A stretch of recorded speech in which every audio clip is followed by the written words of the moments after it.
গায়েবানা জানাজা নামাজ পড়া জায়েজ হবে কিনা? ভাই, এটা আমরা এর আগে বেশ অনেকবার বলেছি। গায়েবানা জানাজার এই পদ্ধতিটা রাজনৈতিক পদ্ধতি। গায়েবানা জানাজা মূলত রাজনৈতিক জানাজা। এটা কোন জানাজা?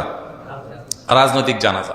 যে লাশ নিয়ে অনেক মহড়া দিতে হবে, অনেক ভোট কালেক্ট করতে হবে, মানুষের ইমেজ ক্যাচ করতে হবে, এই জন্য যত বেশি সম্ভব গায়েবানা জানাজা করো।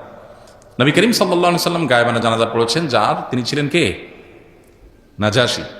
ইথিওপিয়ার নাজাশী ভিলেজ, এখনো আছে ভিলেজ, ওই নামেই আছে নাজাশী ভিলেজ, এবং ওনার কবর ওখানে আছে। আমরা যাওয়ার চেষ্টা করেছিলাম, বাট পাশে যেতে পেরেছি, ওখানে যেতে পারিনি।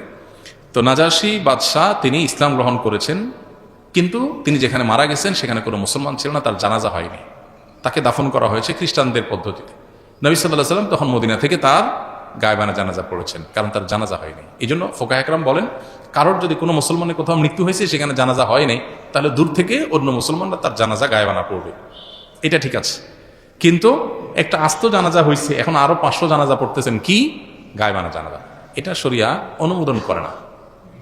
এটা হলো রাজনৈতিক জানাজা, এটা শরিয়ার জানাজা না।